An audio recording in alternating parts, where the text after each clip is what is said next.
Today we're going to reflect on the Gavesi Sutta, A5.180, the discourse on Gavesi.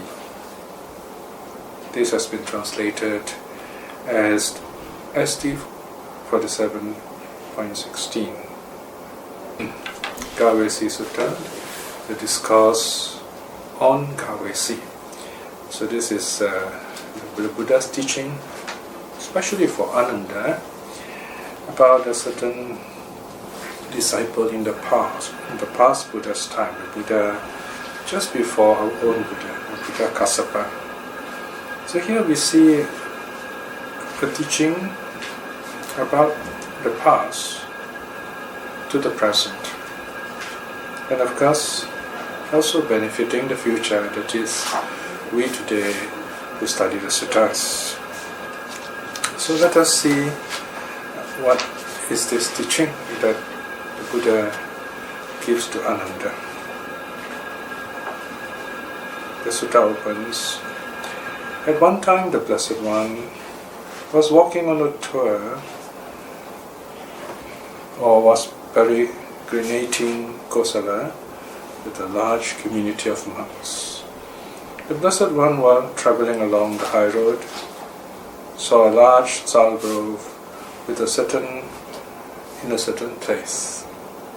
Seeing it, he came down from the road. Now notice here in this Pali text, we often see the Buddha travelling on a high road. And even this term, highway, high road, becomes meaningful for us in the suttas. They are high because literally they are built on a certain elevation higher than the nearby surroundings. So the Buddha will walk along that way, and then he will come down from the road to rest under a tree. Section 3. The Blessed One approached the sal-grove, entered it, and when he reached a certain place, smiled. Then it occurred to the Venerable Ānanda, what now is the reason for the Blessed One's smiling? The Tathagatas do not smile without a reason. Then the Venerable Ānanda said this to the Blessed One, what now, Bhante, is the reason for the Blessed One smiling? The Tathagatas do not smile without a reason. Okay, so this is the introduction, and then the Buddha gives his instruction. This is a Jataka story of the past, Gavesi and Kassapa Buddha. So now we have to kind of shift the timing into the past, previous Buddha. Once upon a time, Ānanda, there was at this place a city densely populated, its people wealthy and prosperous. Now Ānanda, the Blessed One, Kassapa, the worthy Arahat, fully awakened one, lived depending on that city. Live depending on that city means every morning he would go on his arms round into that city. Now Ānanda, there was a lay follower, Upasaka, of that Blessed One, Kassapa, the worthy Arahat, fully awakened one. But he did not fulfill moral conduct. Ānanda, on account of the lay follower Gavesi, 500 followers were inspired to confess faith, but they too did not keep moral conduct. So the story begins on kind of a dark note. We have this lay follower of the Buddha Kassapa. He's a devout follower, but he doesn't keep the precepts. We are not told what kind of person he is or what precepts that he did not keep. But it's just a beginning. He did not keep the precepts. Then Ānanda, it occurred to the lay follower Gavesi, indeed, I have been of great benefit to these 500 lay followers, leading and inspiring them. But because I myself do not fulfill moral conduct, these 500 lay followers too do not do so. Thus, we are on the same level. In no way do I surpass them. Now, let's do something more. Okay, now this is a very significant phrase. Let's do something more. This is the phrase which is always used by a practitioner who is not yet an arahat. There is always something more to do. For us lay people right now who are not even stream winners, there certainly is something more to do. What is that more to do? To aspire towards attaining stream winning. And then when we attain stream winning, there is still something more to do. That is to attain one's return. And having attained one's return, there's more to do to attain non-return. At that level too, there's something more to do to attain arahathood. And once you have attained arahathood, there's nothing more to do. That's it. That's the end of the journey. So here again, this is the Buddha's teaching. It's very important to remember this, and not to change the Buddha's teaching, not to misrepresent the Buddha by saying that arahats still need to awaken. There's no such teaching anywhere in the ancient text. The Buddha has not given any such teaching, and this is a wrong view, and we should not allow such views to be spoken in the name of the Buddha. We should correct this mindfully, compassionately.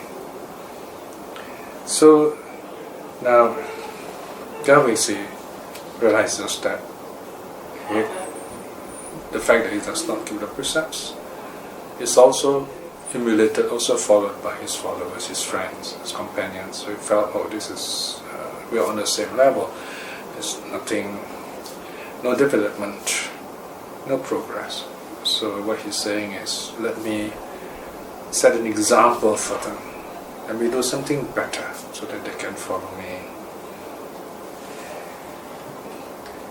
Section 12. Then Ānanda, the lay follower Gavesi, approached the 500 lay followers and said to them, from this day forth, venerables, remember me as one who fulfills moral conduct.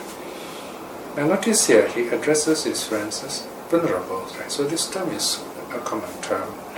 Bante, it means like sir, friends, in a respectful way. So remember me as one who fulfills moral conduct. I'm going to keep the precepts. Then Ānanda, it occurred to the 500 lay followers, the noble Gavesi is indeed of great benefit to us, leading and inspiring us. Now the noble Gavesi will fulfill moral conduct, how much more so for our part? Then Ānanda, the 500 lay followers, approached the lay follower Gavesi and said this to him, from this day forth, noble Gavesi, please remember these 500 lay followers too, as those who follow moral conduct. So we have this Gavesi, who is the leader of a group of 500 lay friends. They are practicing lay practitioners, and they look up to him as a leader. So he decides to be a good leader, practice the precepts, and they also follow him.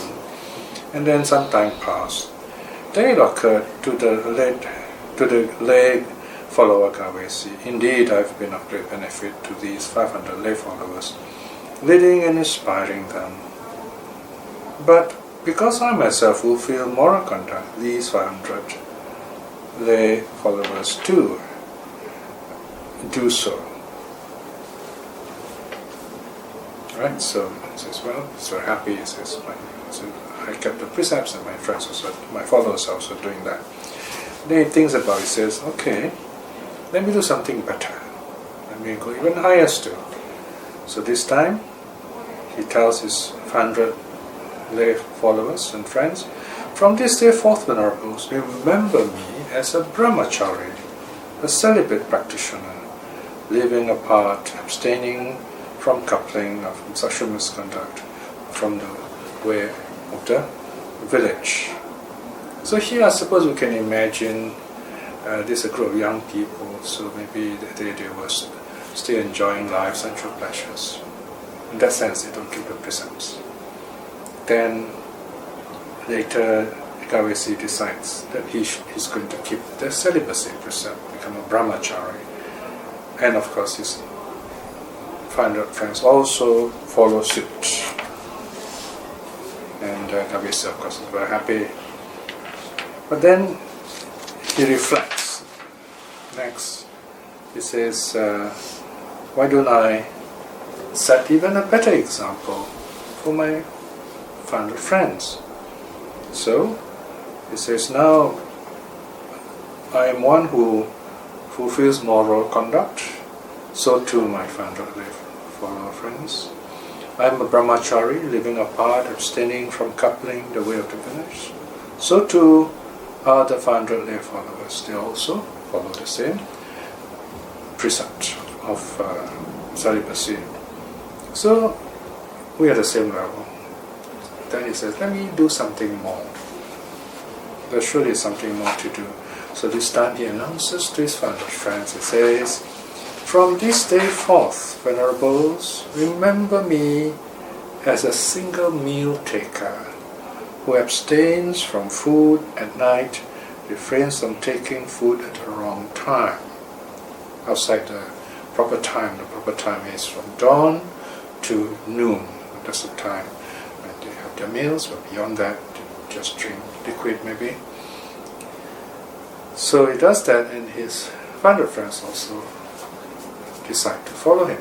So he goes up with that. Each time Gavesi increases his practice, adds one more precept, one more practice for himself as a layperson. His 500 friends also do the same.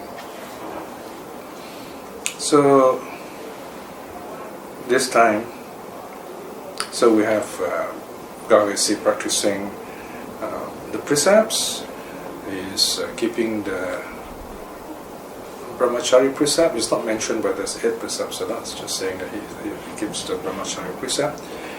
And then, of course, you can assume in this case they could be practicing at home, or they could be coming to the temple to practice, but they're still lay people anyway. And they also keep the rule of a single meal. So in other words, the practice is intensifying here. So what's the next stage, you might say? So here we have this progressive stage of renunciation, in a manner of speaking. So this time, the Gavesi goes before the Buddha Kassapa and says, section 28, may I, Bhante, receive the going forth in the Blessed One's presence and receive the ordination. So Ānanda. So here we have this Gavesi also taking a further step, this time renouncing the world, becoming a monk. And he becomes a monk. And he, of course, he goes into practice, solitary practice. And the famous passage says, section 29, then Ānanda, the monk Gavesi, not long after he was ordained, dwelling alone, aloof, diligent, exertive, and resolute, in no long time at all, right here and now, having reached it for himself, having realized it for himself through direct knowledge, attain and dwell in the supreme goal of the holy life, for the sake of which sons of families rightly go forth from the household life into homelessness. He directly knew birth is destroyed, the holy life has been lived, done is what is to be done, there is no more of this state of being. Indeed, Ānanda, the venerable Gavesi, became one of the arahats. So here notice, although he has 500 friends, he practices by himself. He goes forth, renounces the world by himself, alone. Then his friends heard the news, came to know that he has ordained, he has become a monk, and now he's an arahant. And of course, they too follow him. They become monks. They go before the Buddha and they say, section 35, may we, Bhante, receive the going forth in the Blessed One's presence and receive the ordination. And they all went forth and became monks. And in due course, they practice and they too awaken.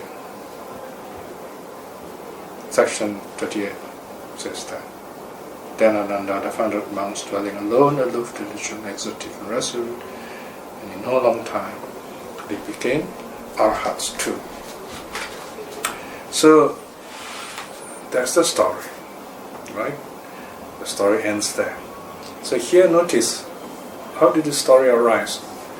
The Buddha and the monks, along with Ānanda, were walking in Kosala, and they came to this big sal-grove. And the Buddha steps down from the highway, goes into the sal-grove, and comes to a certain place and smiles. And he tells a story of Gavesi. And what is the purpose of the story? Especially for Ānanda. Section 41 is towards the end. The Buddha tells Ānanda, therefore, Ānanda, you should train yourself thus. I shall strive ever higher. I notice a theme again here, to do something more. I shall strive ever higher in the ever subtler to realize the unsurpassed liberation. Thus, Ānanda, you should train yourself. So this is a very simple and beautiful teaching for Ānanda.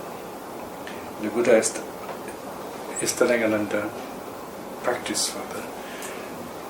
Ānanda at this point probably is already a stream winner. This story probably would definitely with Ānanda as if he's a personal attendant, this would be in the second period of the Buddha's ministry. Ānanda would have been a stream winner. Okay, here is what is interesting. Although this teaching was given to Ānanda, this teaching belongs to a very interesting group of suttas where the effect is not seen in the Buddha's life. We do not see Ānanda practicing what the Buddha told him.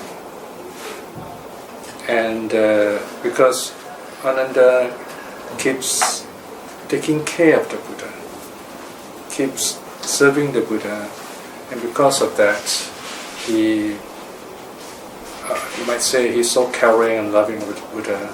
There's a certain sense of attachment there, not in a bad sense, but in a good sense, but still an attachment. So because of that, he remains on a level of stream winning. Now, stream winning, as you know, is a level where there's a lot of faith, and you might say a lot of love also. So there's still this very positive emotion there. Stream winning and once return. Okay, so in other words, these are two stages where lay people normally it would be quite easy for lay people to attain. Lay people who still live the worldly life, who have families, who work, and so on. So they can still become stream winners. They can still become once returners. In the sense that they practice the Dharma, they are full of faith. However, to attain the higher levels, non-return, arahathood, you need jhanas, because that's to attain even non-return, you have to overcome such a desire in some way.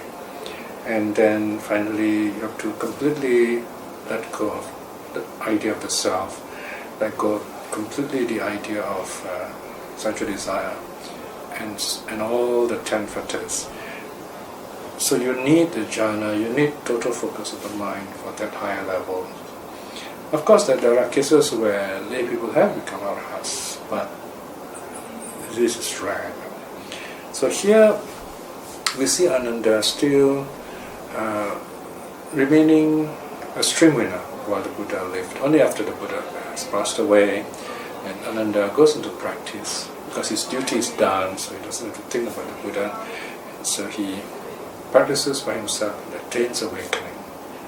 This was after the Buddha has passed away. So despite this fact, the Buddha still gives this teaching.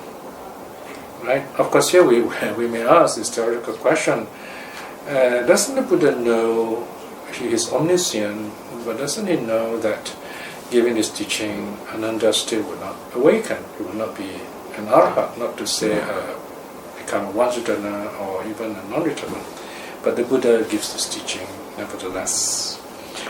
Now, as I said, there are other suttas which are very similar to this, where the Buddha gives a teaching, but the effect is not there. We do not see the effect recorded in the sutta. For example, the Buddha taught the wanderer Nirodha in the Udumbarikasyanada Sutta, and he did not renounce. Nothing was recorded as happening. So even though this is the case, we still have this long, wonderful sutta. It's still called a lion raw sutta. In other words, we can assume here that at some later time, unrecorded time,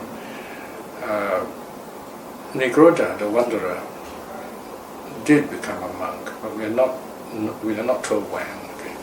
So here the point is, the Buddha still teaches the Dharma, even when we do not see the success recorded in the suttas anyway. So this is a very important lesson for us today. Sometimes we teach the Dharma, or sometimes we practice the Dharma ourselves, and we don't see the result immediately. We don't see the other party showing any kind of progress or benefit. And we should not be discouraged, even so. Because the Dhamma seed has been planted, it's just a matter of time that it will take root, it will fruit. And we just give ourselves that time, we give other people that time.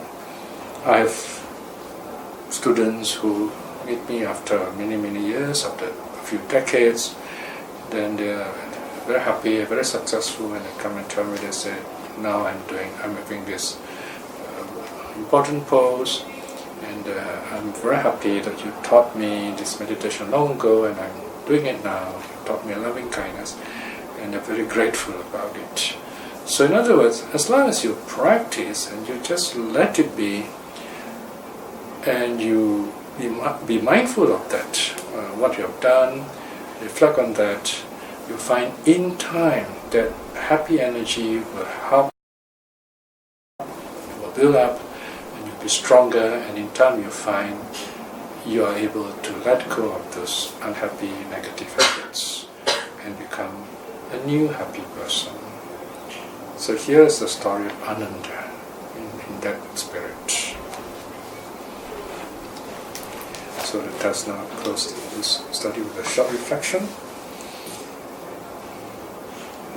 In today's study we see the Buddha telling us the story of the past to teach Ānanda that he should follow the Buddha's example to continue practice, to make his effort, to go further, never to give up, never to fall back, so to speak.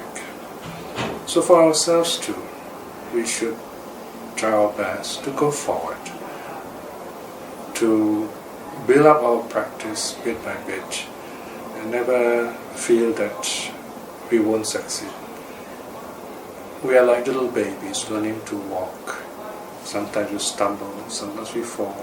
When we stand up, we rise again. Even if we do cry, we still get up and we go on walking. And now here we are as adults, good in walking. So every baby somehow learns to walk. So too when we practice the Dhamma, that's the way. As long as we don't give up, there will be progress, there will be some kind of realization. Reflecting in this way is wonderful good karma. By this wonderful good karma, may we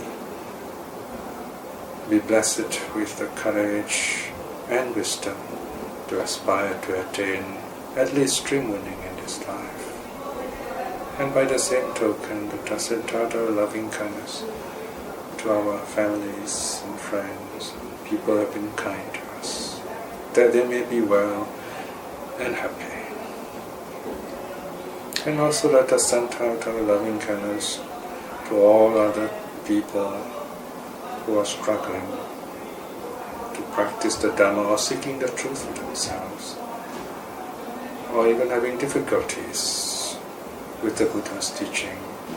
May they in this life itself see the Dhamma clearly for themselves, to be liberated and joyfully and happily, free from suffering. May all beings be well and happy. Sadhu, sadhu, sadhu.